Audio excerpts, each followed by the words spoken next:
So we have Xbox 360, PlayStation 3, and Wii.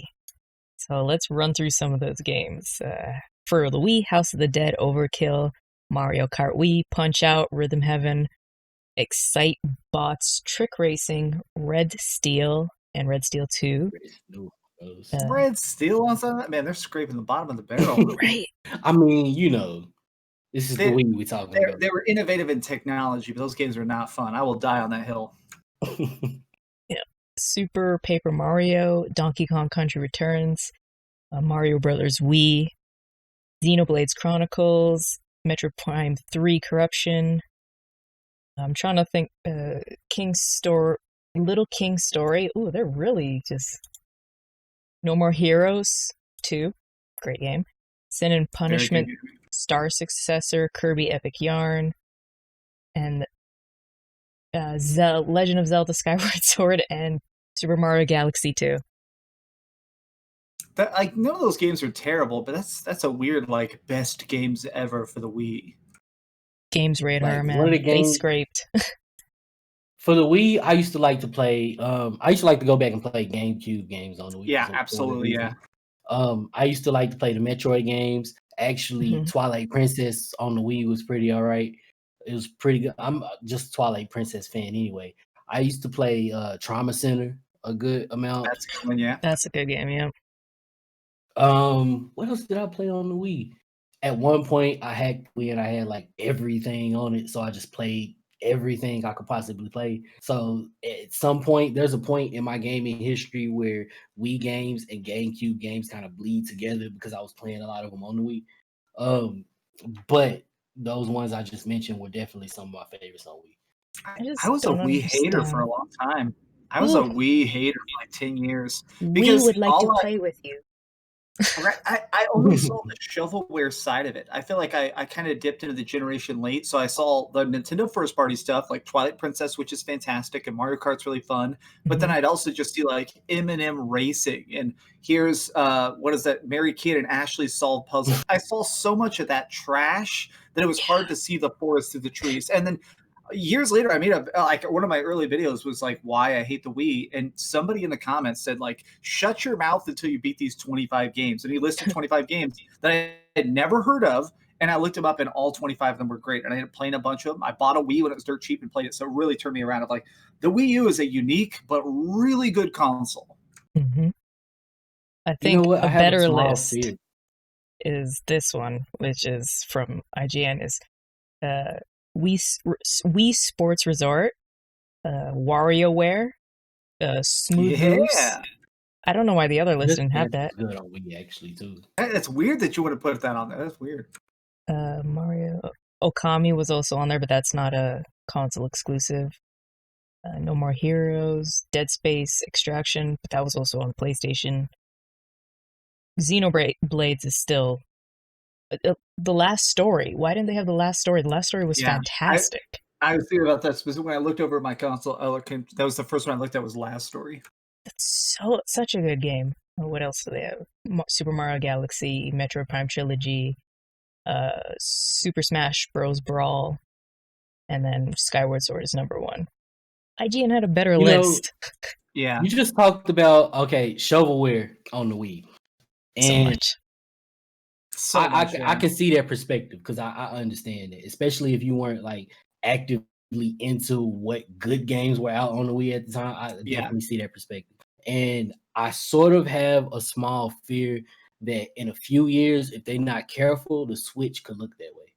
Yeah, there's a lot of videos about that they call it the eShop problem, which is that they're very much opening the floodgates because there are so many good ideas. It's actually hard to find the bad ideas, but there are so many crappy games that are managing to slip through now that they're starting to pile up. So it's there are some really unique original RPGs and stuff that are coming out, and then there's also just little games that are Click 4 or something, just names that aren't even fully written out. Yeah, starting to look like a Steam Greenlight. We used to have these Wii parties occasionally where people would come over and we'd play some Wii games. You'd play Wii bowling and have some drinks. And we used to always the thing we'd end every night with was the WarioWare Smooth Moves. And we got way too excited because there's all the fun ones where you have to like move and then freeze, like don't get caught by mom. But the one where it was like you have to compete by shaking the bottle and making the wine pop. Everybody always, because we were like 22 at the time, we always thought it was so funny because we'd play it and every time the dudes would look at each other like, it's time. And like we always joke because like people would bring dates and stuff and they're like, why aren't the girls good at this? And it's like, baby, if you don't win this tonight, you're not getting lucky. Jerk faster. It was so fun. I love that game. It's one of the things, people have written about the fact that it's bizarre that the WarioWare series died off because those must have been so tiny budget. Like how much could you have really spent on those 25 or 80 mini games? You know, like most of them were pretty much a drawing, you know? Yeah. So it's I'm so shocked those just died off. And it's just like it's really such a type of game that something like the Wii you would think would be made for. Mm-hmm. Like you would think that'd be kind of the point in it. And just look at right now. I don't know if people pay attention to this, but there are so many good party games out. Oh god, yeah. So many. There's so many just indie titles that just oof. And even like with PlayStation, they actually made it a point to put out stuff like Life of Black Tiger game. Playlink. They have a bunch of games called Playlink games. And they are like exactly that, party games. Like they have one made by the people that made Until Dawn. It actually has Rami Malek in one of them called Hidden Agenda. That's like sort of and people vote on the choices with their phones. Exactly. And one of the people with the phone actually has a hidden like thing that they need to try to make happen, which, you know, hence the name Hidden Agenda. Stuff like that is interesting. Frantics, they have a game called That's You, where there's like a lot of selfie taking, and it's a really fun game for people, especially if they all know each other. It's just so many good party games that I don't think people have paid attention to that, or the fact that PlayStation has actually got some really good stuff in that area where formerly like only Nintendo really had the stuff that fit. Just on the topic real quick, we're definitely in the weird, it's like a problem right now, which is that there's so much good multiplayer stuff that it's hard to even find all of it. Like one of my favorite games right now, multiplayer, is one nobody else in the world even seems to know about, but it's called Neon Chrome. It is a co-op twin stick shooter. And what's interesting is every time you start the game, the story is that you have basically locked yourself in a security office and you have access to the controls of all the security robots. So every time you turn on the game, it creates you a random robot with random guns, random special abilities, random strengths and weaknesses, random amounts of shield. And then you go through the game, which is trying to fight your way to the top of this office building and like killing the Overmind. But every floor is also randomized. So all the offices are random, the enemies are randomized, and it's co-op. And it's so cool. You'll just get like, you can upgrade your guns and you basically get currency to upgrade your computer, which basically by default makes each of your robots randomized to be slightly better. And it's so fun. I've probably sunk 80 hours in this game that nobody knows about or talks about or has ever seen. And it's probably one of the most original co-op twin stick shooters ever. But it's just, we're in a time now where it's so many thousands of games coming out. It's hard to spotlight something like that. Yeah, that makes sense. Like, and that's on everything. That's on Switch, Xbox, Steam. I've bought it everywhere. I love that game. That's probably why you have like people like us to do stuff like this. Like I actually think at this point I'm going to make a video about multiplayer games people should be playing. But and it's funny that this isn't even what this was supposed to be about. Like we were just talking about games on the Wii, and it started to get like really dope party games. And like some of those can like double as arcade games. Like Guitar Hero is one of those games that people could play on the Wii, people could play in an arcade, and would be a really, really good party game. Yeah. Tatsunoko versus Capcom. A lot of people consider that the real Marvel versus Capcom 3 that was on Wii. Yeah, I'm with you on it. We're just gonna act like Infinite didn't exist. I don't know what you're talking about. I don't know what you're talking about. I'm old. So my brain. We have the Wii during that gen. We have what, PS3? PS3 and Xbox 360. Yeah. Oh my goodness. Okay, so I did not get to play a lot of 360. That was by far what I played list. the most. Yeah, that's the one I played by far the most. But and again, I know they had some good games. A game that I really, really wanted to play on 360 was Blue Dragon. Yeah, I don't know what the. There's this huge catalog of hundreds of great games, and you're like, I want the Akira Toriyama shovelware in the back. Right. I'm a Toriyama fan. I'm a big fan of Dragon Yeah, Ball, Dragon Dragon Ball Z, like all of that. Nerd. And I've never played a Dragon Quest game either. I think I have Blue Dragon. It's I don't know, Dragon man. Quest games are so good.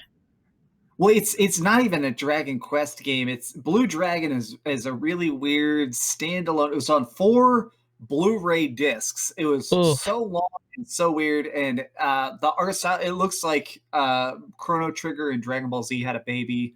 I didn't particularly care for it. It wasn't awful, but there's so many. Did you ever see what is it, Lost Odyssey? Isn't that the name of the what people consider the real Final Fantasy 13? Yep. Yeah. That's Lost Odysseys. Yeah, and that was made by Sakaguchi, I think. That was like the original team that made Final Fantasy, left Square Enix to do like their own solo project, and that's what it turned into. And it's very interesting because it feels like Final Fantasy to its core. It even has Final Fantasy-ish music, so cool. Turn-based RPG that's on the 360, and now it's never come to any other console or anything. It's like that weird game that's left on the 360 forever. There's quite a few games that have been. I was talking about it last week with game suggestion was No One Lives Forever and No One Lives Forever 2. It's like they're in that weird time of Vivendi owns them, but then Vivendi gave up the license, but then the studio went defunct, so nobody really knows who owns these games anymore. It's like, yeah, they're really good though. Somebody this is why. Go ahead, Dallas. Sorry. Oh, my bad. This is why Hugger talks a lot about like emulating, like off and on. She'll talk about a game and she'll be like, "Oh, I emulated it," and then Fame is always like, "Whoa, we can't." This is why certain people advocate for that very thing. Yeah, preservation's important. Mm-hmm. That's what I'm more for. Is like I want the preservation of these games because that game will go away for those 2 games will go away forever if we don't protect them. A lot of really good games will go away forever. This is one of my favorite preservation things ever. It's so fascinating. It's called The Legend of Zelda Ancient Stone Tablets. This was part of it in Japan only. You would buy a satellite dish to put on the bottom of your console, and it would talk to Nintendo headquarters every day at a certain time. They made a special sequel to The Legend of Zelda Link to the Past that actually had a female character. This is the first Zelda game that had a female main character if you wanted it. You would play through it, but the interesting thing is that you had to play it on certain days of the week. Each day at 5 p.m., you turn on your Super Nintendo, it would talk to headquarters, they would beam you a level of it, and you had to try and beat it, and there would actually be a person telling you where to go and what to do. There'd be an actual voice command on your TV, which is a dude currently at headquarters being like, go, blah, blah, blah, blah, blah. So what they did is somebody managed to find an original code of somebody who had accidentally left it on their what's called the BS console, the satellite edition, and they managed to recode it, translate it, and they even found somebody who decided to write down what the guy would say each day. So they put subtitles in the game so you can actually finish the thing. What's really weird is if you look, there's 5 boards inside here for the 5 days. When you turn this on, there's actually instructions that you have to hold your Super Nintendo button to switch between the days to do this thing. If it wasn't for preservation, if it wasn't for hackers, if it wasn't for emulators, this incredibly fascinating piece of Zelda history would be gone. Yep. Emulation. Yep.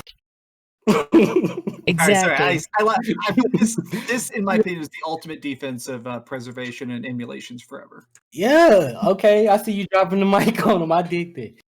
That's something I thought I knew a lot about Zelda.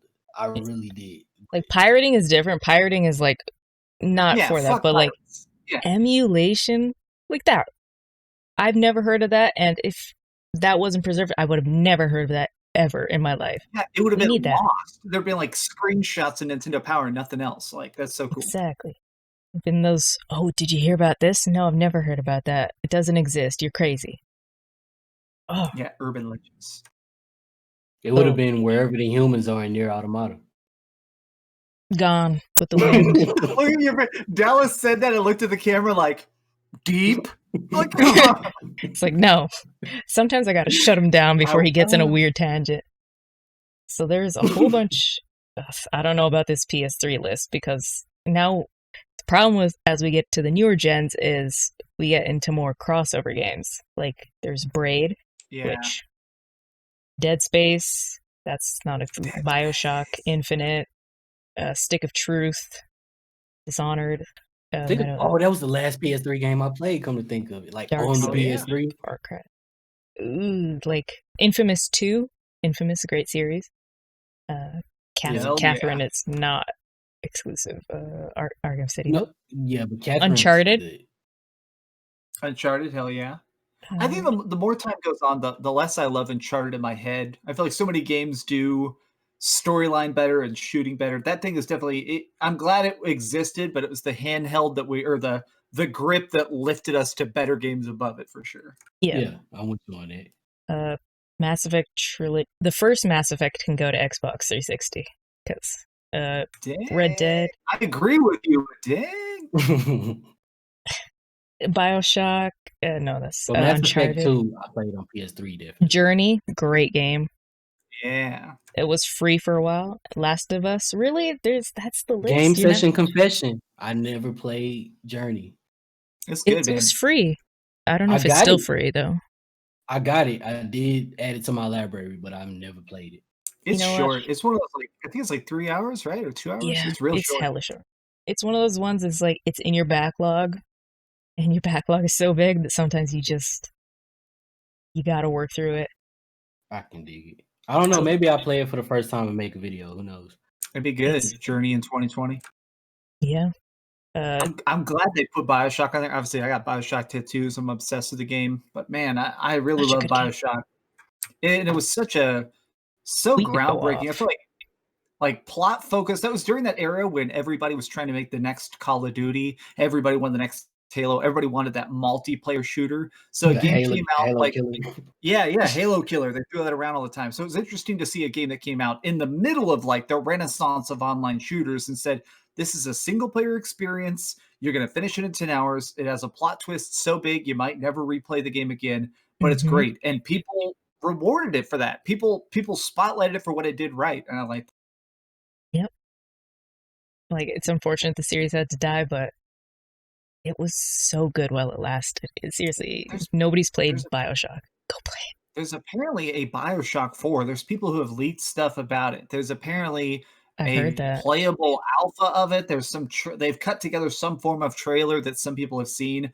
It's super early in development. It's not coming out anytime soon. It's probably a PlayStation 5 game. But the fact that there is even a Bioshock 4 being worked on, it gets the hope going. Even if it never releases as Bioshock, it'll still live on and Prey. I mean, I agree slightly. The aesthetic, there's a lot of stuff that Prey does right, but I feel like Prey is maybe, I don't know. I like Prey. I'm not saying it's the greatest. Bioshock is just so high up there, man. It's so high up there for me. And maybe because I played the original Prey, that is like, I don't associate them two in any way, because the original Prey was on like the Unreal Engine when Doom was coming out, so it looks exactly like Doom. Well, yeah. But I just recently replayed the new Prey because it was Game Pass told me, hey, play this shit or you're not going to get to play it at all. And I was like, I don't like this. Like, it's beautiful, but I don't like it. I like it. I think that's one of those games. I feel like Prey, and maybe somebody will get mad at me in the comments, I feel like Prey is one of those games that is better with a strategy guide. I think it is a much better experience if someone just says, that's where the monster is, this is the talent point you should get, because then you can kind of enjoy it as like an interactive movie. I think the world is so beautiful, but when I was just lost in it, I didn't like being lost in it. And I played on PC, so I had this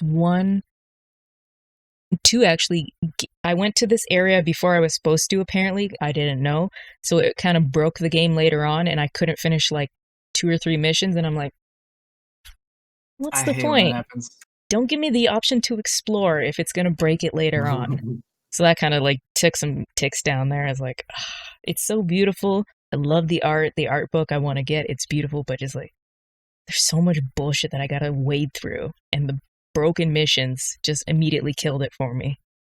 It's interesting. It's the first time I'm hearing anybody else's experiences with Prey. It's funny. It's interesting. Did y'all ever play there's like the multiplayer, the hide and seek stuff? Did y'all ever do that? Typhoid Hunters? I didn't play that. It was like a DLC. It cost a lot of money, so most people didn't. The online servers are probably dead now or very, very tiny. But there's a thing where one person plays as like the main character and is sneaking around, and then everybody else gets to shapeshift, and you try and blend in. It's like a hide and seek. It's like Prop Hunt, but in official studio capacity. And it's interesting, but it's also like, I don't know if you realize this, but the point of the mimics is that they're bad creatures that consume brains and stuff. That's super weird for a game to be like, tee-hee, which toilet paper is going to eat that ass? You all about eating ass tonight. It's been a while. Oh, man. That'd be like going in and making Dead Space multiplayer and being like, well, oh god, what are they called? Necromorphs, right? The necromorphs, yeah. Like, those are what you're playing. It's like, and you gotta help Isaac along. It's like, no, that's not the point. That would feel weird. Yeah, it's like those are supposed to be alien, scary monsters that don't have a language or like. The point is that they're foreign. If you were just like, "Tee, I'm the blade guy. Look at my hand. High five me, bitch." It's like, yeah, exactly. It's like not what it should be. I don't understand. I don't know when people do that though. Like, look at say Metal Gear with the Ape Escape shit. As serious as Metal Gear is, you know. That's not. I thought you were gonna bring up Metal Gear Survive. I was like, we don't need to ever talk about that. We don't speak of that. Metal Gear what? Huh? I don't know. Your Honor, I don't know. Unless Sony buys Metal Gear from Konami, I'm done. There's rumors of some sort of reboot. There's been rumors about it for years that people want to remake the original Metal Gear from back in the day with like 3D graphics and stuff. So the original story of Snake. I don't remember the name of it. People have some code name for it for Genesis or something, but it's one of those things of like, that's the idea I like of like, let's go to before even Solid Snake. Like, let's just show like the start of all this. Yep. That would be dope. Xbox. And I'd probably buy it day one if Konami had nothing to do with it. Yeah, exactly. Oh, yeah, I'm not giving Konami any money. There's certain brands that are so tainted. It's like, I'll buy this if they're not involved. Like, this is a good product if you stay in the closet and don't even come near it. Exactly. Like at this point, all EA can do is throw money at stuff. Like if throwing money isn't working for Anthem. Oh god, yeah, I saw that news. Oh god. I'm writing an article about it, and I'm like having flashbacks. I'm probably still the only one on the podcast that plays Anthem. Like, I've played it yesterday, and it's just like, oh my god. His face was like, I'm sorry for your loss. What's happening? What's in the game? Like, does no one love you? What are you doing? Like, I'm gonna call your family. Jesus. I just had to get some gameplay for the article, to be honest. But I was it was on PC. It's still rough. Oh my god, it's so rough. Like technically, or because I remember something I heard somebody say is, and I totally agree with this sentiment, whoever put it out there, but somebody said they should not be trying to fix Anthem. They should take the amazing flying and the amazing aiming and go make a good game. Like just take that, rip it out, and go put it in Mass Effect or something. Like it should not be. Like it's like they saw the jump pack in Mass Effect Andromeda and was like, okay, we're gonna take half of y'all and we're gonna go work on this game instead. Yeah. You know, it's funny. Somebody on Nexus Mods took the flying from Anthem and put it into Mass Effect Andromeda, and it changes the whole game, and it makes it feel so much better. It's like, I don't want to drive around. Yeah. Well, and it's like, I feel like when you're in a car, I feel like you're instinctually looking down more. You're looking at the ground. You're looking at the road. As soon as you give somebody a jetpack, though, they want to look at the sky. They want to see the sunset. You know. Mm-hmm. The Anthem people is so good. I don't know. I feel like they should be making an Iron Man game right now, and it would be so much better off. They'll never get that. We have Iron Man VR. I mean, they won't, but I mean, Iron Man VR is going to make from a creative standpoint, that would be the most perfect thing that could ever happen. Yeah, what BioWare could do is Jade Empire 2. Right? Yeah. Okay, I'm with you. I mean, I love their games. Maybe it's biased because they're in my hometown, but Mass Effect, favorite game series. Dragon Age, love it. I can't wait for Dragon Age 4. I know after that, EA is going to try to squeak another Mass Effect out of them, but it's just like, and I know they're working on the Star Wars game, the online Old Republic. I play that frequently, but it's like, give me Jade Empire. That's like a subsidiary studio. That's not even mainland Mass Effect. That's ZeniMax. Oof, But yeah, we don't talk about ZeniMax. I've heard them talk in interviews about how like people at the studio want to make a Jade Empire 2, but they're also just in a space of like, can we just make a kung fu RPG now with like spirit magic? Like, would people even care? Could you even sell that? It's like I feel like you could like make sleeping dogs with magic. Like, just put that in the box. I'd buy sleeping dogs with magic. You know what's Exactly. sad though? I think that the whole kung fu thing is kind of going out of style in a way, Yeah, which for me sucks because I'm a big fan. same. But I like grew up with Jet Li, very influential. Oh God, yeah. exactly, and it's crazy because like one of the games I feel like was really slept on was Absolver, and I think Oh yeah. one of the things that could have saved that game was just a bigger player base. And that's it. That's all it needed because the kung fu was set up so good. The way you learned moves was set up so well, and the fact that other players could get moves that you might not have got, and that you could learn those moves from them and put it into your own fighting style, have your own school to compete with. It's just there's nothing better in the realm of kung fu to me than what they did. And I wish that genre was more popular so that we would get more kung fu media. I mean, we are getting a rise of samurai games again. I think it really started with Sekiro, but like we thought for Onimusha was like the last great samurai game, and then we got Nier, whatever, Nioh. Neo. There you go. Yeah. We got that one, and that kind of like kickstarted it, but people were still like, "Oh, it's too Dark Souls for me." But And we got those couple Tenchu games late like 5th gen. But yeah, you're right. There was like that. There was almost a 10-year gap of just nothing. Like the biggest thing we had was like Dallas will note the Ninja Gaiden games, but even the Ninja Gaidens were more about like slaying demons than anything else. But now all of a sudden, so hard. And that Tenchu Origami, I can barely count that. Yeah. I see what they tried to do, but I can barely count it. And like I feel like Sekiro is the closest that we are probably going to get to another Tenchu game. Yeah, well, I mean, this honestly, I'm super hyped for Ghost of Tsushima. We were saying it wrong for months. Tsushima, Tsushima, since it's going to be sneaking and open combat, and they've said now in all those new interviews that you're going to be able to just switch it wherever you want. You're just going to go Ghost mode and go Samurai mode. Oh man, I think that's going to be like the return to form. It's the game Dynasty Warriors wishes it could be. You think, yeah. Or what do they call it? Yeah, those Dynasty Warriors games. That last one was not super great. The Musu genre. The only Muso game I've ever been able to get into, and like my brother is really into like Dynasty Warriors and Samurai Warriors. But the only game of that kind I could get into was Hyrule Warriors. Yeah, I like Hyrule Warriors is my favorite. Yeah. Maybe it's just because I'm such a Zelda fan and just kind of tried to merge all the timelines together, and it kind of succeeded in a way. I think the other games were just a hot mess, though. Yeah, it's like I like a lot. I like a lot of the Dynasty Warriors at the time, but yeah, it's one of those type of things of like sometimes you see something and you're like, yeah, the idea of one guy fighting hundreds of people is cool, but it has to be done so right, and I feel like a lot of those games didn't. Yeah. Now I could deal with Samurai Warriors, but that's mainly because I'm a lot more into Japanese history than I am Chinese. Yeah. I mean, I think the Age of the Samurais, as weird as it sounds, is coming back. I think. Yeah. In Samurai and Ninja, like I want to see some I don't know if you guys ever played Red Ninja. It was on PS2.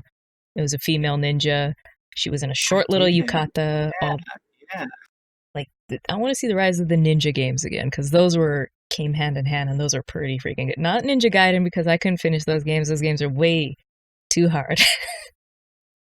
I think it's that we're in the spot now where I feel like people appreciate slow games again. Like think about God of War, Last of Us. A lot of these games are very, very slow and methodical. Even a game that has faster like movement, like Spider-Man, the combat itself is actually pretty slow. I think people are beginning to finally appreciate the finer like technique of slow combat and methodical counters.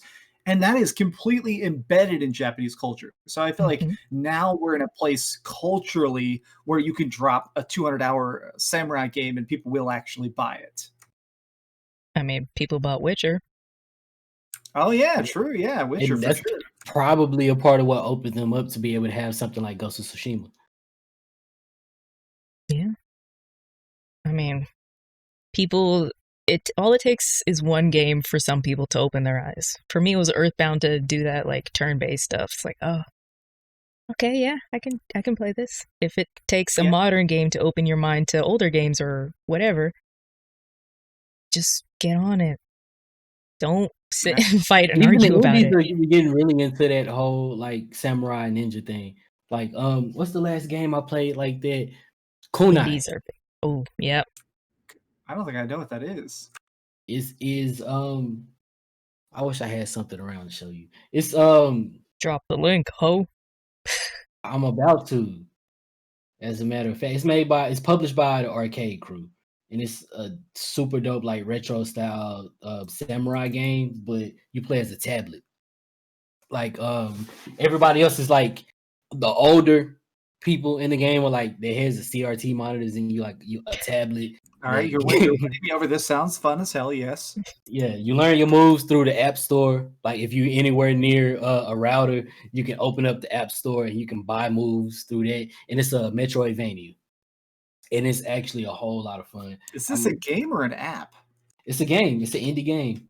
That sounds so funny. I'm definitely gonna get that. That sounds so good. It's made by a studio called Turtle Blaze. It's on Switch right now. Actually, it's made by a studio called Turtle Blaze, and like I'm about to show you a trailer. Give me 1 second. A funny version of The Messenger. Yeah, and yeah, I had a lot of Messenger vibes when he was explaining it. And Messenger is already pretty funny, so it's cool. Yeah, Messenger is another one of those. Katana Zero. Yeah, I Mhm. like Katana Zero a lot. Katana Zero is so good. I still So never hard. unlocked everything in that. Yeah, it was hard, definitely. I still haven't finished the final fight in my friend Pedro, so that'll feel ya though.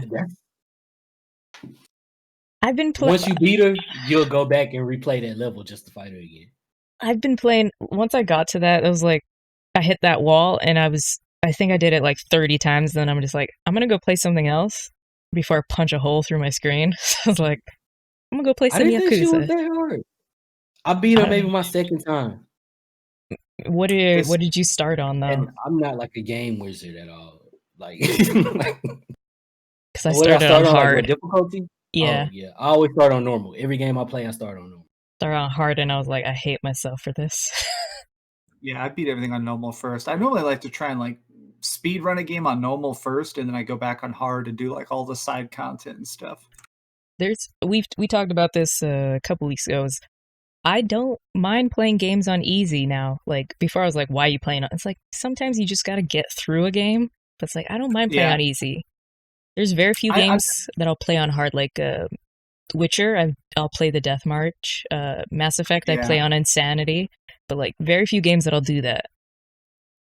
So my thing is, when it comes to reviews, I feel like I have to play it on normal because that's like the default. That's what most people's experience will be. But if I'm just chilling out, if I'm turning on a game that I don't know if I'm even going to come back to, a lot of times I'll start on normal or on easy, just get some kills, learn the combat system. Especially if it's just like some random game I picked up for like $2 on sale. Like, yeah, easy mode is great. Easy made it is a great way to get a taste for a game sometimes. To go, do I even care before I start like learning combat and seeing game over screens? Like, do I even care? Exactly. Nice.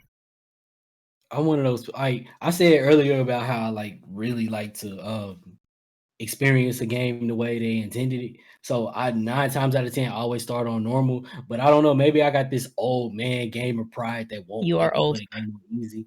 Like as far as I will go is like if I'm really really stuck and cannot find a way out, and I know that other people have that same issue, I might look up a walkthrough of that particular part.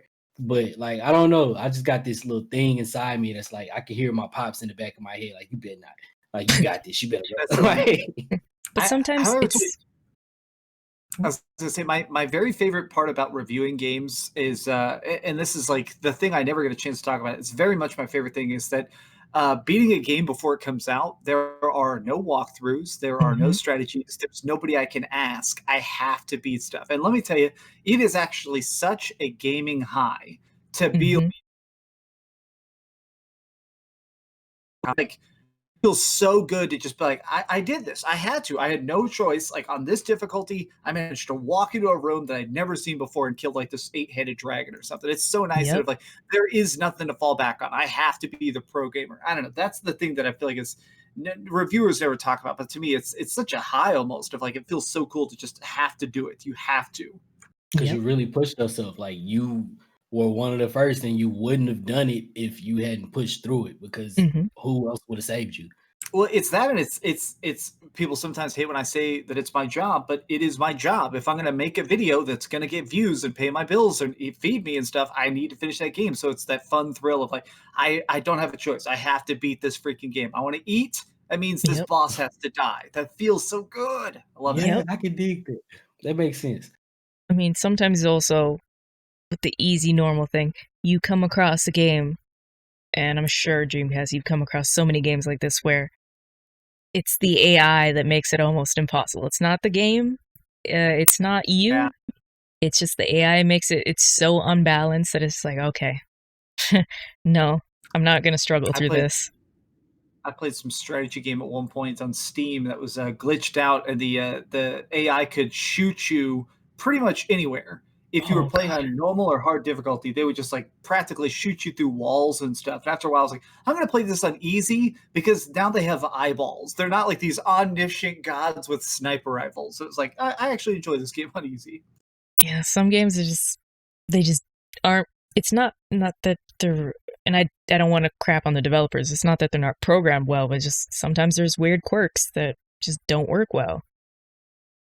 And I feel indie games sometimes don't get either the time or money to beta test some things, and it's like, these days, I would think that it would get harder and harder to think of everything, or think of every way a player is going to approach playing this game. Like I think it gets harder and harder to do that. So as time goes on, I kind of hold glitches against devs less and less.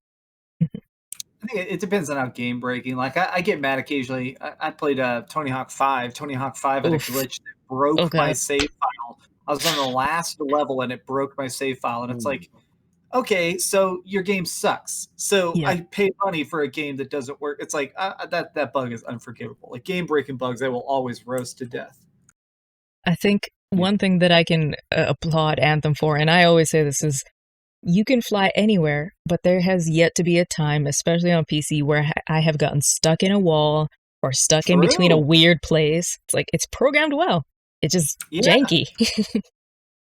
That and I feel like that's a huge credit that people don't give them, is definitely the fact that that's difficult. That means like hundreds of beta testers probably spent hundreds of hours trying to get stuck just to see what they get caught on. Like, can I go those waterfall backwards and stuff? Like, man, props to them. You don't get stuck anywhere. And I was thinking that playing the demo, like that's actually one of the first videos I made for my channel. Still a super young channel, as you can tell. One of the first videos I made for my channel was when the Anthem demo came out. And like I remember the whole time I was playing, I was like, okay, I'm enjoying this so far. Please don't EA this shit to death. Whatever you do, just that's my one request. Do not EA this shit to death. And that's exactly what they did. Yeah. Well, how bad is it that we can verb that company now? They didn't do the battle. Oh, rest in peace, Battlefield 5. But at least they didn't do that. Yeah. Man, I really did not like Battlefield 5. I was one of the first people to roast Battlefield 5, and the Battlefield community came at me hard, which is fine. I feel like they gave me all valid criticism. They were just upset that I was not enamored with the game, and it came out and totally bombed, and it just got dropped by EA so fast and stuff. And it's kind of like, yeah, I can see the writing on the wall. Like that was a B-tier project at best. Sometimes it's hard to, when you love a franchise, to step back and be like, oh, okay. Yeah. Like when Mass Effect Andromeda came out, I was like, no, this is going to be the greatest Mass Effect, where it's a new story, we're starting. And then I was like, oh, shit. You know how hard it was for me to come to terms with the fact that I enjoyed Kingdom Hearts 2 more than 3? Like it's right here. It hurt right. I defend. There's like so many Final Fantasy spin-offs, and I think a lot of them are great. And one of the ones I defend is Final Fantasy made their own ripoff of Monster Hunter called Explorers, and it is just 100% just a ripoff. But it's so fun to me, and it's one of those games that I defend. And people are like, how can you just? It's like it's Final Fantasy, bro. It's Final Fantasy and Monster Hunter. Like, yeah, it's not original, it's not unique, but it's Monster. It's like, yeah, I'll defend it. I can't help it. Like, what You game sound is like unique now? talking about Dauntless. Right, Oh, God. Yeah. Shut up. Game is But I like Dauntless though. Don't like y'all roast them Dauntless. about it, but I really do actually like Dauntless. But Dauntless makes me want to go play Monster Hunter. That's how I feel about what is it? Oh god, I'm spacing on it. What is it's called like Takumi? What is it? I'm totally spacing on it. It's like they tried to before Monster Hunter World came out, a company tried to make their own version of it. It's like Japanese Monster Hunter. Oh, God I know Eater? that one. No, I like to think of this guy. No, close. No, but I know it. I can't remember the name.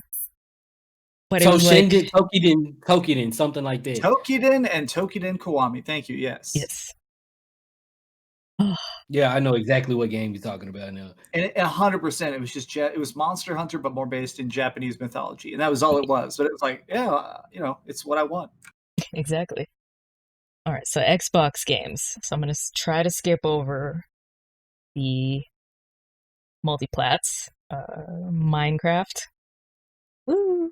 Xbox 360, Wait. I should say. Oh no! Oh, I was about to say okay.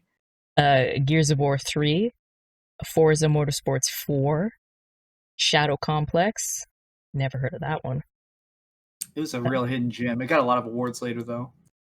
Mark of the Ninja, although I feel like that was on PC at some point. I think that was on everything after a while. I think that was a timed exclusive, though. This might have been a time exclusive, but I know it's everywhere now. Is Mirror's Edge. Game makes me vomit every single time. Halo. I know, yeah. Motion sickness is bad with me. Halo 4. Oh my! Of course, they mentioned Skyrim. The Orange Box. That's the Half-Life, Team Fortress, all them stuffs. Halo 3. Portal. Yeah. And Mass Effect trilogy. Wow, they missed so many hidden gems. Come on, IGN. Yeah, that's really weird. They don't talk about Fusion Frenzy or I don't know. Yeah. Obviously, Fable Anniversary. People hated Fable, but a lot of people liked Fable Anniversary. They really kind of skipped over everything. Viva Pinata. Who wrote that article? Message them and be like, hey. A PlayStation employee, probably. You're not wrong, probably. Yeah, 360. I thought the biggest thing that 360 did was definitely they really jumped on board with the Unreal Engine early on to the point at which it was like baked into the hardware. So even though the PlayStation 3 was able to do better graphics, you saw good graphics faster on the 360. I remember the first time I saw Gears of War, and my buddy was playing a rainy level, and rain would come down, bounce off this roof, and then hit his character's armor and run down his armor. Something now it's very mundane, but at the time, it was so baffling to see that they wrote a separate physics engine for water that was that detailed that it could see 3D objects. And that was another thing to me is 360 games are fun, but also, man, were they just groundbreaking graphically. I think that was the biggest jump in graphics between the PS2 to PS3, Xbox to Xbox 360. Like, that was the point where it's like, oh shit, that's some next gen graphics that we've never seen before. HD. Welcome to HD. I want it. That was that point. So, really do y'all think? I keep seeing this discussion a lot of places. Do y'all think we might be hitting the wall, like the limit for graphics? Yes. Yeah, I think that I've seen that famous like interpretation of like 90 pics, or what is it, 90 polygons, 900 polygons, 9,000 polygons, 90,000 polygons, and the image just definitely has a lot of diminishing returns. I think we're getting set of like Last of Us on PlayStation 3 is not 100% lifelike, but it's lifelike enough that you can see human emotions and facial features and like rips in a clicker's clothes. I think we're getting to that point now where like we're just going to be getting like percentiles better. We're never going to have a jump. until we get to VR. I do think that VR, when technology gets fast enough that we can just have wireless VR headsets, I think that'll be the final leap. It's just real life. I'm kind of with you on it. I think when it comes down to it, visually, it will be making a bunch of small improvements that in the end, I think in the grand scheme of things is going to be a big deal. But I think we are done with the giant jumps. But generally speaking, there'll always be somewhere that gaming can go. There is going to always be something. I think this discussion has a lot of people jaded because they think, oh, well, graphics won't get that much better. I mean, the ceiling for us, this period, is photorealism. That's as far as you're going to go, unless you, who knows? That's as far as we can foresee anybody going. But the medium as a whole, like you see a little more focus on haptic feedback and controllers, and just the overall experience is being tweaked now. Just the feeling of the game. There's going to be things that you no longer going to be able to determine about the game from watching a trailer. There's going to be things that you can no longer get from watching gameplay, and there's going to be a point where you have to feel what the game feels like to get it. I don't know if that's the future. I think that we're going to start seeing. I think the final focus is going to be less on graphics and more on performance. Like, obviously, Flora knows this better because she's like games on PC a lot. But as somebody who's newer to PC gaming, or you've talked about like playing stuff on PC, and it's definitely the type of stuff of when you start playing stuff at 120 frames per second, you realize that experience is different. Even if the graphics are the same, even if the resolution, the pixels are the same, that frame rate does increase immersion because real life is infinite frames a second or whatever, you know? So I feel like the next generation, maybe even if not PlayStation 5, maybe the PlayStation 6, I think it'll be just about like zero load times and like highest frame rate. I think so. I think graphically we are getting to a peak because when you used to make games back in the day, you would model something, but you would still see the polygons. Now you can take what I draw and wrap that around a model, and that's exactly what you see. High fidelity, all this stuff, picture perfect, photorealism stuff. So graphically, I think we will hit a wall.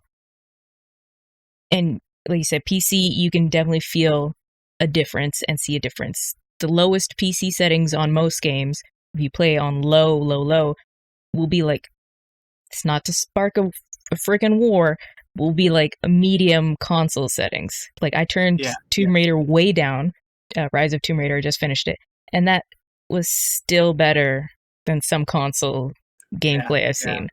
And that's not to say PC is better, all that. It's just we're everything is different for everybody. It depends on what you want to experience. Like for me, I don't want graphics to get better because then you hit that weird uncanny valley where it'll make gaming unpleasant. And I don't want that. So I want to focus on storytelling. Performance doesn't matter. We've played all retro games. Some of those don't perform well, but what's the story? I can count so many games where they perform like crap, but the story is so good that I remember them forever. So that's what I want. I want story. I want people to sit down and do that story, work on that story, perfect that story. Because graphics is already, we're hitting a wall with graphics before we get to that weird dip where it's too real. On an industry level, I think there'll always be that push for things to look better. I think there'll always be that push for things to perform better, especially with consoles, because they're fun talking points. It gets it gets people talking, and it gets eyes on whatever it is you might be working on that can deliver whatever it is you tell people you can deliver. But from a creative standpoint, my hope is that there's just as much focus as there is on performance, as much focus there is on like frames per second and all of the extra stuff. I hope that there's that much focus on why it works that way. I hope that there's as much implementation of mechanics and of narratives and things like that just put this stuff to use. If you're going to spend all this money to create this mind-blowing technology, put it to good use and make the best thing you can possibly make with it. Like I'm in the game because of stories. Exactly. There you go. Like, let me be Miles and Peter. Hell yeah. And fight against Venom, and then at the end become Venom. Hell yeah. And then battle Carnage. Like, yeah, y'all Yeah. held on to that suit for a reason. Like, it better be a good reason. It's gonna be a good reason. So the last consoles we got is the Wii U, PlayStation 4, Xbox One, and all its babies it ever had, and Nintendo that's Switch. Okay, so I'm gonna go ahead and cut out the Wii U completely for Yeah. me. I mean, because there's nothing to even say. You don't like its what is that? The store it has? No. Oh my god. The Were you backwards? My only problem with the Wii U was the tablet. I hated the tablet. The virtual Aw. console was great. Like the idea that That's we the could thing. yeah, it was cool that we Couldn't could remember buy the name. old games on there. No, you're all right. I have to talk about virtual console all the time. The only problem I had with it, and it did honestly, it completely killed the Wii U for me, is I did not like that tablet. Certain games required that tablet, and it was such a big chonker. It just, I feel like games should be as streamlined as possible. Like I like that the Joy-Con for the Nintendo Switch. This is so small, it's so light, it's so ergonomic. I don't know, it feels good in your hand. Like when I'm playing games with this, I can hold it for hundreds of hours. The fact that I had to charge my tablet, that killed it for me. Oh, Yeah. I think I don't know, when it comes to the Wii U, I completely skipped it. I completely missed everything. a that lot was of on people it. completely skipped I it. only I bought didn't it even for work. care. That's when I started doing YouTube videos. So I bought one purely for that. It was at the end of the generation. I think I did 2 videos with it, and I just sold it. It's bad. It has Like, its benefits for something, like the virtual console, but Yeah. like and that's the damn. thing. There's not many things in gaming that I can say that I hate, but I absolutely hate the what can I call it? The pale imitation of a virtual console that Switch has right now. Oh yeah, it's so weird. I hate it. I really do. There's people that are like Switch fans who defend it not having a virtual console. Like, if it had a virtual console, I'd be spending all my time playing retro games instead of all this cool indie stuff. So I'm glad I don't have it. It's like, yeah, man, sure. I'm sure you're really happy to have less games. It's so ridiculous. I think virtual console, it's stupid. I'll say that. I'll use a harsh word. It's stupid. It's not on there. There absolutely should have the Legend of Zelda Nintendo 64 should be on there. I should play Majora's Mask right now on You my think? Switch. Exactly. Like It's really everything from GameCube, or Yeah, at right. least the most popular stuff, at the very least. Yeah, Like, you put think, Mario right? Sunshine on. Yeah, I love Mario Party. I like Mario Party 6 a lot on GameCube. Love that game. Put it on the Switch. Just You think? sell it for $15. Oh no, it has to be 60. They don't do sales. Oh God, if they do that, Oh. they're gonna sell 4 copies. Man, that would grind my gears so hard. That would They make me don't so Nintendo angry. doesn't know the definition of the word sale. No. But they're I gonna, give you this. sale? I do love my Switch. Same. I am a I really wish I big could fan get of my one. Switch. $600 if you can get one. I feel bad if you. I have 3 Switches. If you lived here, I'd be able to long term lend you one or something. But I'm coming down to Texas. Watch out, all boy. right, yeah. Oh my God, how funny is it to think about right now? A plane ticket to Texas to grab a Switch is cheaper than buying a Switch. Right? Man, Right? Oh, How messed up is that? Like, I want to just cry. fly to another country. Fly to another country and pick it up. What are you doing here? Just hanging out. Yeah, you declared your customs. I'm here for a mean, Switch. it only cost me 75 cents to get here, so why not? Like, Right. I pull a change out of my pocket. It's a vending machine. You put in a quarter and it Yeah. spits out a plane ticket. Where you going? man, I'm going to Texas. Oh, we got you some change back here. Here you go. Oh, okay. Thank you. Life, it also includes But- a cup of coffee now because we need anybody on a plane. anybody. Pretty And much. the other thing, the sad thing about this gen for me is I completely missed out on Xbox. And it's like it's just really, I spent all gen being like, okay, just give me a reason to want an Xbox. Give me one game, like not one game, but like give me a handful of games. I say 3. Yeah. If I can find 3 games that I'm like, I absolutely want to buy an Xbox for this, I'll buy one. And the whole generation went by and I just never cared. That's the thing.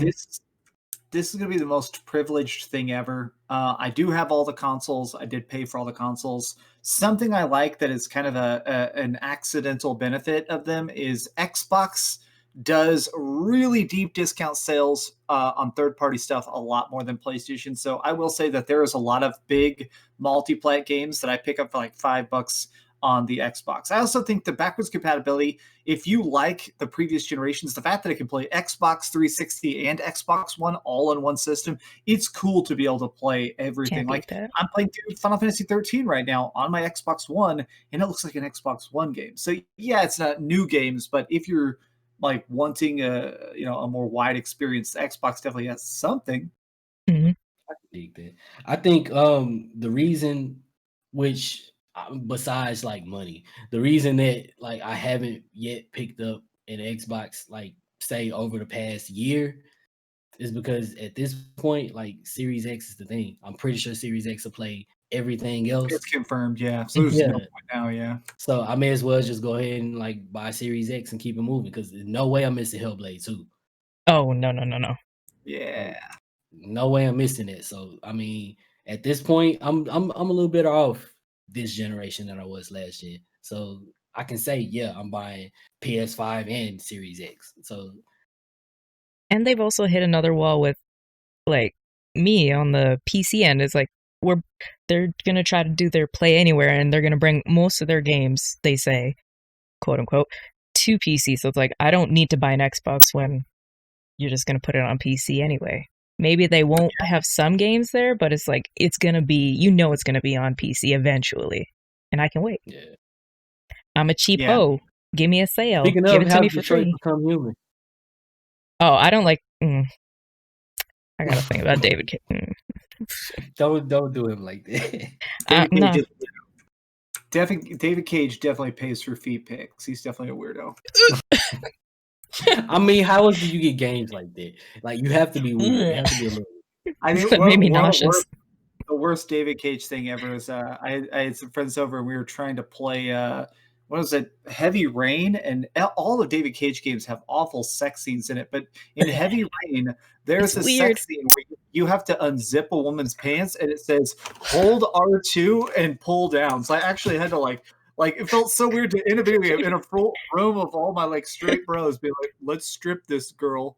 It's just like I really felt like cops were just gonna like bust. What are you doing in there? Like, on the cool, one of my most embarrassing gaming moments, like probably the most embarrassing gaming moment of my life, happened because of Heavy Rain. Oh no! Please tell me. Yep. Do you want me to cut this out, or you want me to leave it in? I mean, I planned on using it for a video because I planned on asking y'all's embarrassing gaming moments, but I don't mind telling it here. So I can leave it in, but like link. Cool. Just make sure you send it to me.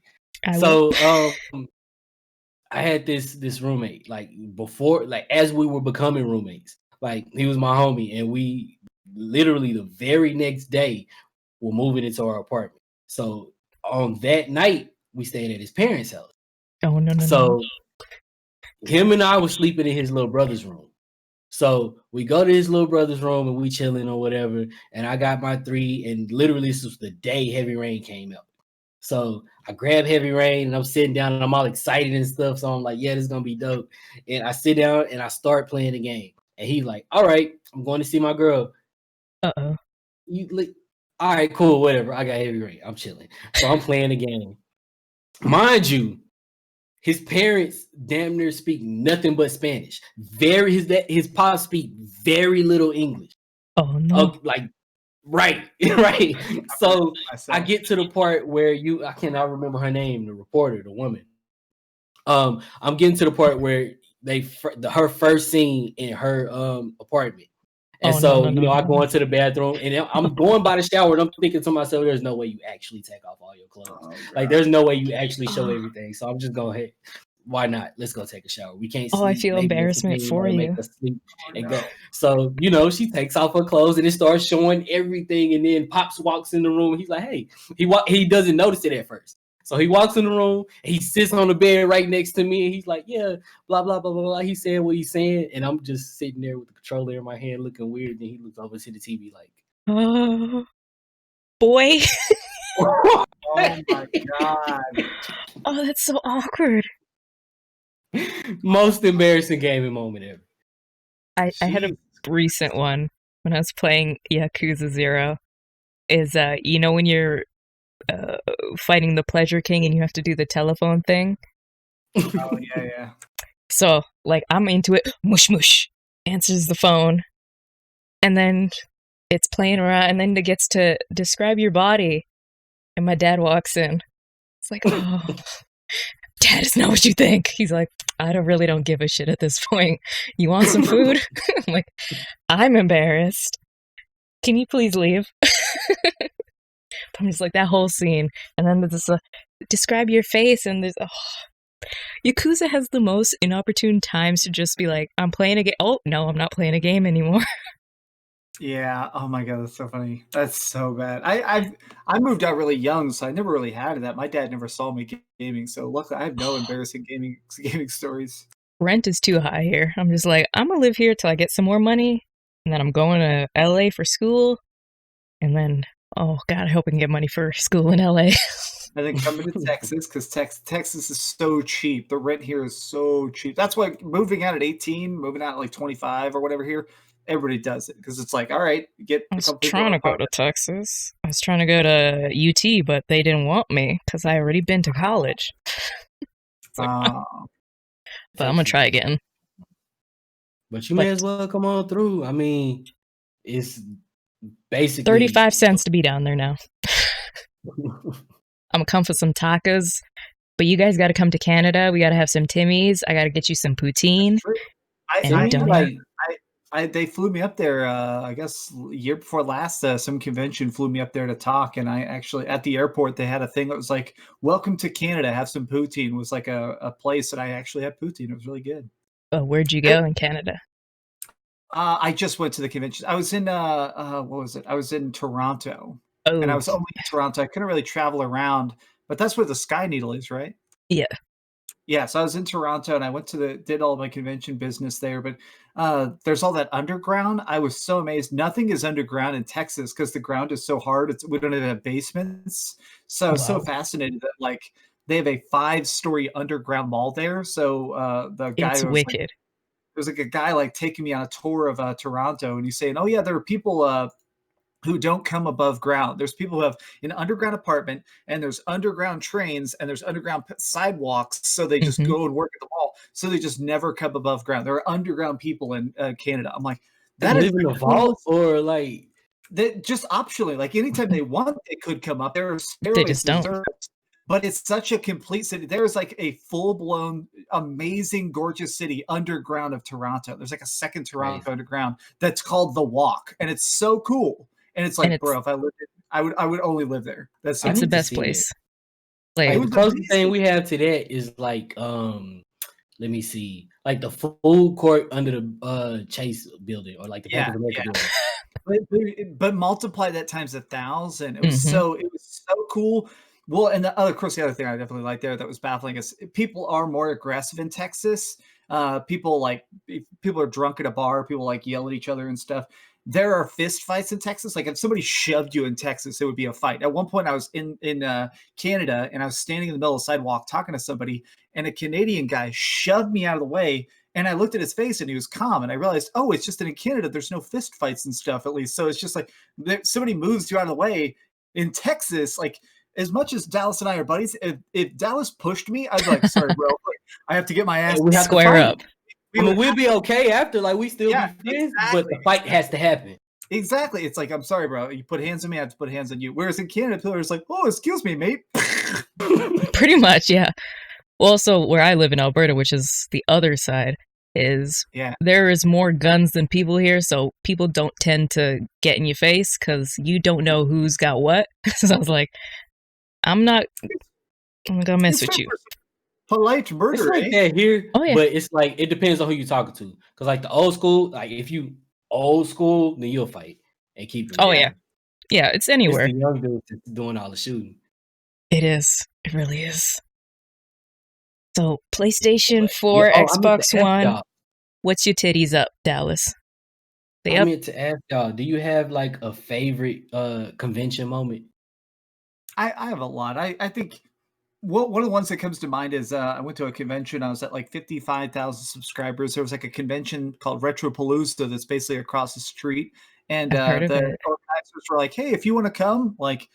That they were polite, but it was very clear that they were like, if you want to do a panel, if you want to be a guest, feel free, but we're not going to advertise it. And I was like, yeah, sure. That's like a great opportunity. I can practice in an empty room, if nothing else, of like being on stage and stuff. So I went there and I did my panel and like 6 people showed up and I was still just happy 6 freaking people showed up. So I talked to like Amen. 6 people. And afterward, I went out in the hall and I'm like super happy. Like, man, somebody showed up and I'm standing there and I'm like, man, like that was really cool. I should get some food. So I started just eating this humongous plate of sloppy nachos for some reason. And this guy walked past right then and says, Dreamcast guy, like I know I'm walking up at the worst moment. You're my favorite YouTuber. Like your videos have helped me through some hard times. You've helped me make some good purchases. Like much love, man. Please never stop making videos. And something about the fact that I was in such an awkward moment that I couldn't properly respond, it hit me like such a train. I mean, still my favorite convention moment. And those nachos were actually pretty good. So you must have a thing with people awkwardly coming up to you at random. Like shoving your face. At the wrong time. It happens quite a bit. I think the funniest ones is I did also have a time where I was on a first date and I was trying to explain to this girl, I was like, I do YouTube. And she's like, what does that mean? I was That's like, well, always awkward. I talk about like video games and stuff, but I try and be like a mature, like even newsy voice in the industry. And she said, does anybody watch it? And I was like, yeah, I mean, sometimes I'll get like 1 million views a month or something. Like it's pretty good. And then right then we walked past a GameStop and the manager of the GameStop walked out and said, you're Dreamcast guy. I went, yeah, that's really cool. And my date was like really like, ooh. He's like, can I give you some stuff? Like I'm the manager of this GameStop. Do you want some merch? I went, sure. And he went in the back and just brought out about Shadow War had just come out. So he just gave me a bunch of Shadow of the War merch and shirts and stuff. Whoa. Thank you.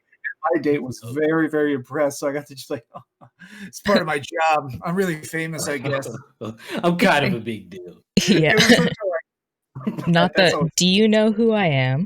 You know who I am. That's like the exact opposite of do you know who I am? It's like, oh, you know who I am.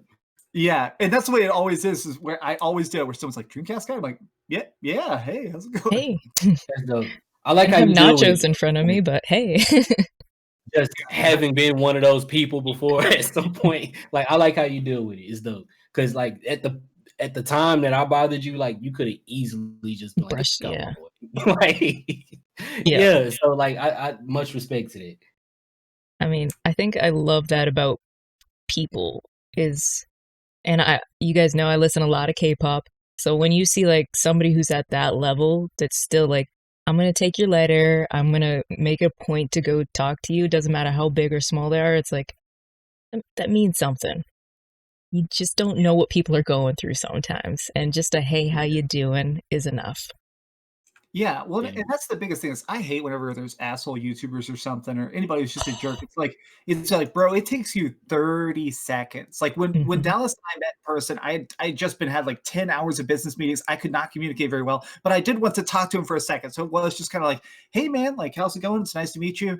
I'm super tired, so I can't be really good. But even 30 seconds was enough to like spark up a friendship. So now we can keep talking now. You know, it's like just spend 30 seconds. Just don't be a dick. Just be a normal person. Right? Exactly. It's for free to be a nice person. Communication is everything. It's so easy to be like, look, I'm like really tired. I got somewhere to be like, do you mind? Like really easy. And like it's something to be respected.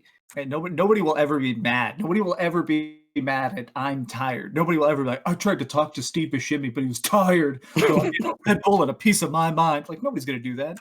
Yeah. Some people just don't get it though.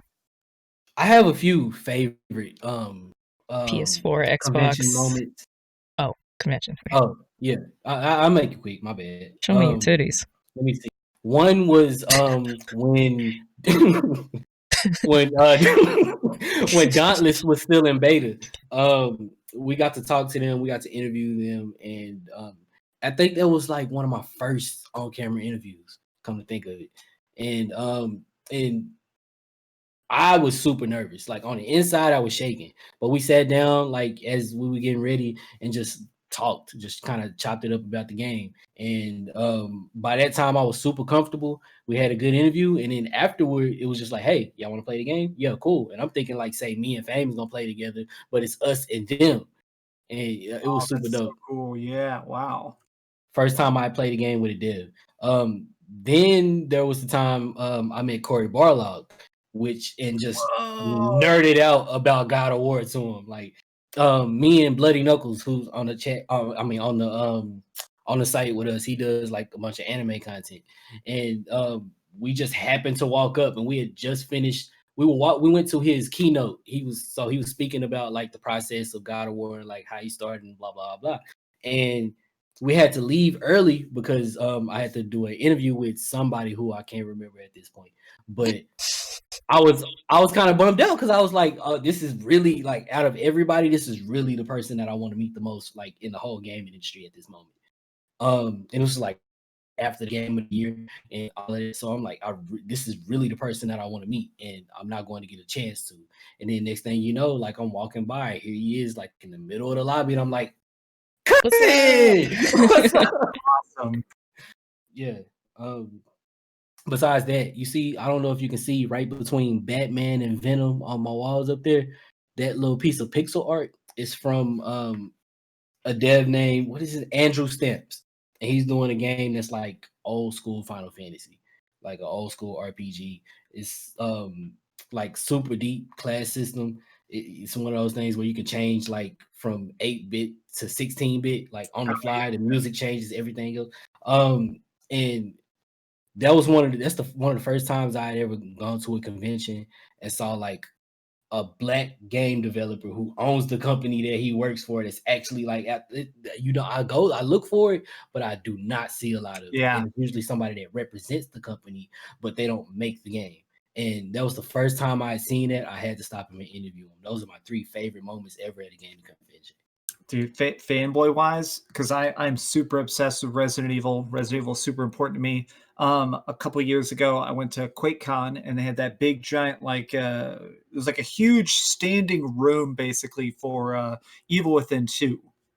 And there's like a 2-hour line to get into her. And the reason the line was so long is because the demo was 40 minutes. So you walked in there and they let you play like almost a solid hour. Like you were allowed to have up to an hour. Some of the people spent the full hour, and it was basically a middle chunk of Evil Within 2.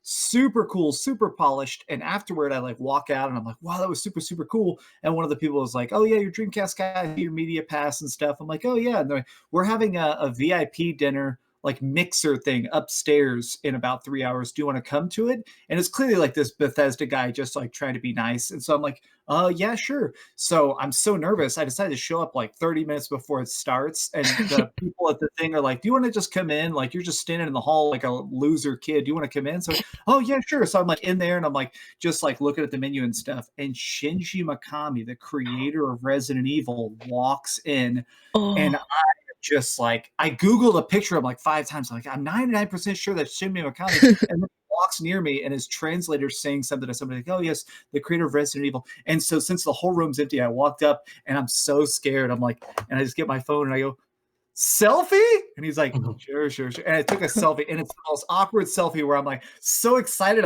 I'm afraid to lean closer to him, and he's just so cool. But it's just so, and I couldn't even say a single word to him, but it's like, it felt so good to meet the man who made me afraid as a kid. It's so such a like cool, like professional moment. You just can't replicate those moments. You know what's crazy about that story? I was there, and like I probably could have been that close to going. Yeah, you could have. It's freaking crazy. Because like everything you was describing, I was like, oh wait, I was there. I remember playing that demo. Like, oh snap! Damn. Yeah, that's a fire story. I think it's not a convention story, but it's a industry moment. Was it just happened to be EA eat my ass, because I know I can't talk about this, but the game's been out for like almost 10 years now. I think 10 years. I can't remember. Eat my ass, whatever. BioWare was just happened to post on Facebook, which I don't know how I got it because I'm not on Facebook very often. They're doing a playtest, not a playtest, but like a watch of the gameplay they were going to preview at E3 for Dragon Age Inquisition, and they wanted people to come in and watch and ask questions and tell us what was wrong, or tell them what was wrong. So I like, fuck, okay, I'll put my name in. I don't think it's going to happen. Got in magically, met Mike Laidlaw. I love Mike Laidlaw. I mean, he's not with BioWare anymore, unfortunately, and he's not with Ubisoft anymore either. I don't know what he's doing now. But met Mike Laidlaw, met some of the writers behind Dragon Age. We got to sit down and watch the gameplay preview of what they put. Who just sent me a message? Piss off. I probably put this shit on the picture in chat. I was like, I thought Fame was messing with me.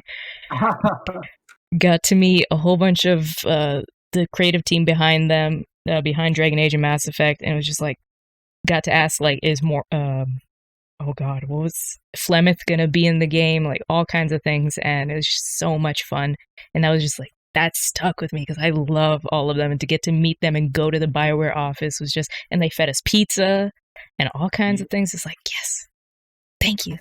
People forget that the games are made by people sometimes, and so it's such an honor to get to meet those people. Like I went to Gearbox to play Borderlands 3 recently because that's like near my house, and I went there, and it's like obviously I know that these are developers, but to see the people drawing the art that is about to become the game and walking around, they have like their own museum in the studio in honor of Borderlands, and it's all the awards that Borderlands has done and all these giveaways and stuff they did. It's just so cool to walk around. It's just like, these are artists. These artists love this as much as we do, if not more. So it's so cool to just see there, just be like I just want to fanboy to you about what pays your bills. It's so cool. Yeah. I think people forget that it's not a name on the credits. It's a person.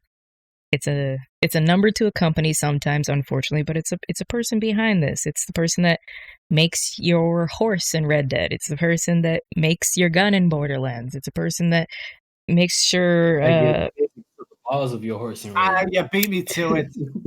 Y'all in these balls, Tug. Is this what guys do? Okay.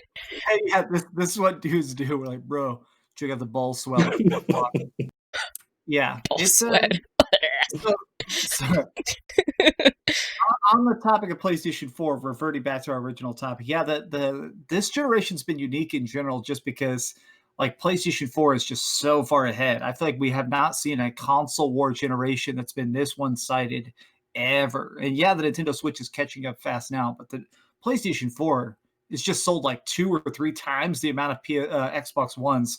And it's just because of those exclusives. You know, it's crazy that we just got like infamous Second Son. Obviously, we got Horizon Zero Dawn, freaking God of War, Spider-Man. It just felt like Blood-Borne. The fact that we basically got an exclusive Dark Souls game that will never exist on any other console. It's just been a weird generation of fun games, but also just kind of a matter of like, man, like gaming in general this generation has been very PlayStation. It really has. Yeah. I don't like Dallas. What he was saying with you never got an Xbox is like, they haven't shown me the bangers to have.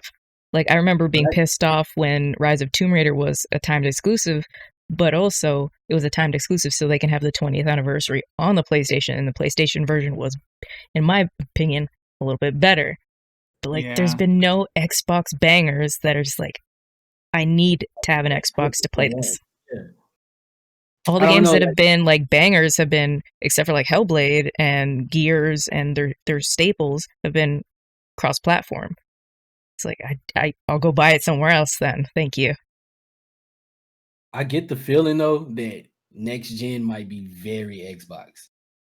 I have that feeling. I talked about this in a video. I think the end of next gen is going to be very Xbox. So as they've bought all these studios, they have some stuff, but let's face it, next gen tech, since we're now getting up to like photorealism, every good game is going to take 4 or 5 years to make probably. So the end of next gen, Xbox is going to be killing it. But I think at the launch, I think PlayStation 5 is going to come out of the gate strong. Well, think about it. How, as much as like, and I talked about this on the Grown Woman gaming podcast, is there's with the Xbox whatever showcase they just had, so many games are like Assassin's Creed. It's multi-platform, but it's shown on the Xbox. People might associate that with Xbox only, but it's like, I feel like most of the games Xbox is banking on, like Cyberpunk, is gonna be, it's not gonna be their bangers. I mean, people are waiting for Halo and Hellblade. Yeah, it's like you're waiting for these, but what if they're not coming out right away? Like, we're waiting for Obsidian's new game and all this stuff. It's like, but what if? Like, you got to be prepared to be a little dry to get to the Outer Worlds was yesterday, literally yesterday. So how long is it actually going to be before you have your new game up and running? Yeah, well, especially with how small that studio is. Like, their games are fun, their games are funny, but it's like, yeah, I mean, they're like 45 people, 100 people. It's going to take them years and years and years to make the next game as good as that one. I mean, 30 people is just working on the Anthem reboot, Anthem 2.0. So, like, and then you got 30 people working on that. You got probably 100 people working on Dragon Age, 100 people working on Mass Effect. How can these small studios compete? How can they bring the next biggest thing when it's going to take forever? And people are so impatient. You guys remember the comments when, oh God, it was 8-9 years ago, the Cyberpunk trailer first came out. It was the chick kneeling on the ground in the white dress, the little android. Yeah. People like, when is it coming out? When it's ready, bitch. It's ready. You don't know. And at that time, nobody even really talked about it. It was like, look, it's a ways off. It's because The Witcher was still rumors at that time. Yeah. And it's crazy. You know what? I love seeing stuff like that, but I hate when games are announced that early. I hate it because I hate having to wait so long. Don't get me wrong. The anticipation is one of the most fun parts to being a gamer to me. But I don't want to wait 12 years. I don't want to wait 10 years. I don't want a decade Scalebound to pass. I don't want a decade to pass. And I'm still waiting on this game that I really want to play that may or may not like. What? You didn't like when they announced Bayonetta 3 and then nothing else came of it? You see what I'm saying? We got Blood-Borne, but where's Bayonetta 3? Where's Metroid Prime? We had no clue what Blood-Borne was. So like they teased it, but it was like, oh, we think this is anything but what Blood-Borne is. People thought it was Tenchu. And then you get the game, and then the game's like an instant classic, and then people love it like in this long, and we heard nothing about Bayonetta 3. Did you guys know Bayonetta 1 has a one-handed mode, so you can play the game entirely one-handed? That's useful and so You got me. I was like, that's bullshit, and then I went back and I'm like, oh, that's nasty. That's accuracy. It's like, Bayonetta, let's not get into that right now, because I want to go to sleep at some point.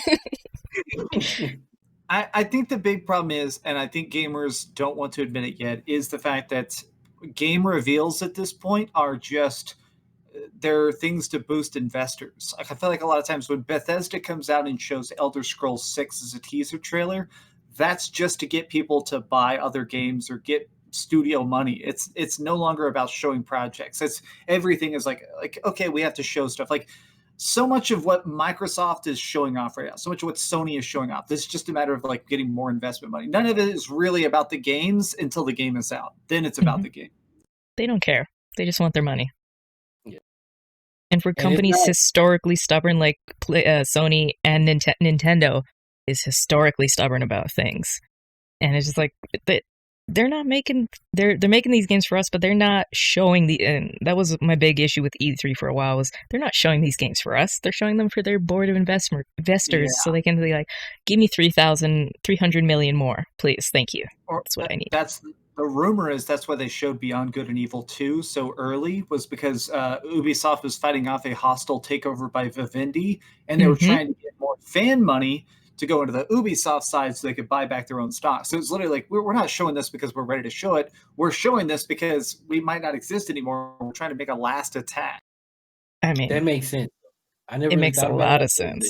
Yeah, it makes a lot of sense. Because Vivendi was creeping in way too much. Actually, the Canadian government stepped in and said, hey, you're buying up too many shares. You need to either make a bid for the company or drop your shares. And that's why Vivendi backed off.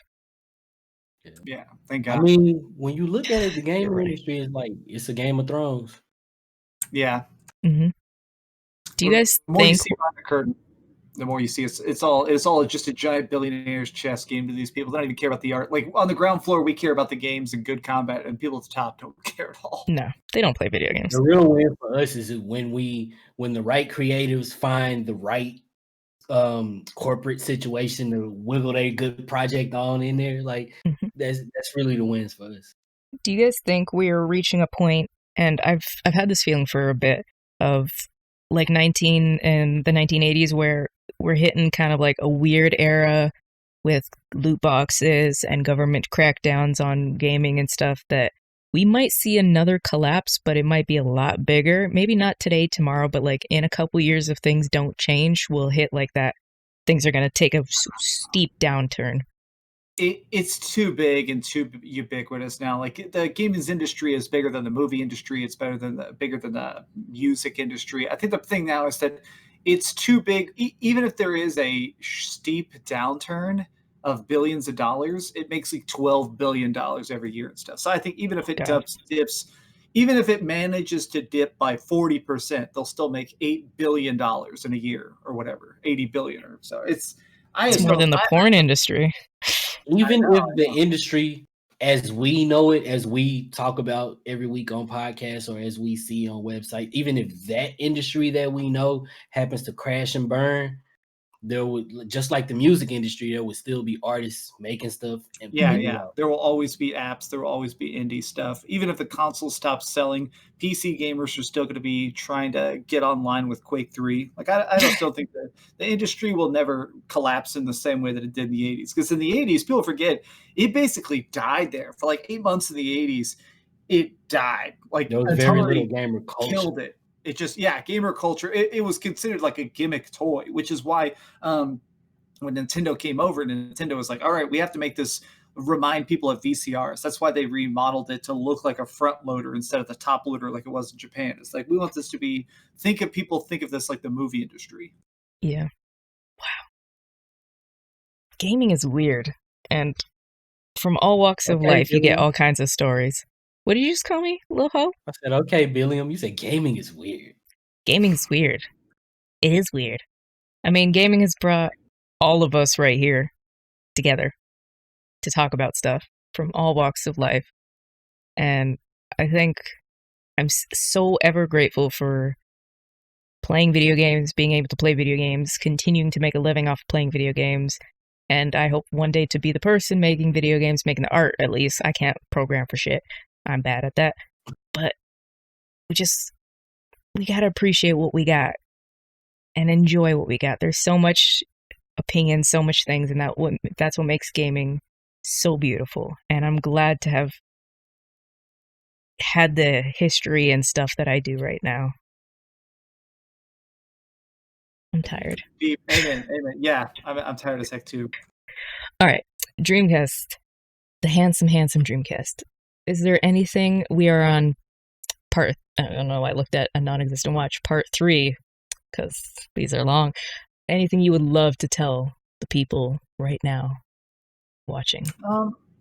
Play some games. Seriously, if I can make any suggestion, instead of plugging stuff, today I want you to sit down with a game you may have purchased or a game you may have gotten as a gift. Play something outside your comfort zone. If you've never tried a racing game, try a racing game. If you think that Grand Theft Auto roleplay is the nerdiest stuff you see on Twitch, go log on to a GTA roleplay server and hang out with some strangers. Make friends with games. Enjoy this art form for what it is. Diversity. It is craziness that you never expect you're going to love. Amen. DALLAZ. Man. What you got? Look, I think like in the same breath of what Dreamcast guy just said, I think try something outside your comfort zone. Do something tabletop too. Play a card game. True. Like, I can suggest a couple. If you never learned Magic the Gathering, learn it. If you never played Duel Masters, play that. And I think the thing that I would like to try, since I'm talking about it, is D&D. I'm super interested in like the lore of it, and I know a lot about it, but I never actually played. It's fun. I play it. It's good. And so, if we could leave you with anything, is like this whole thing came about because of the love of gaming, and a lot of that was shared during these episodes, and we want to try and pass that on. So try something dope. Amen. This has been Level 1 Gaming with Floor Hugger.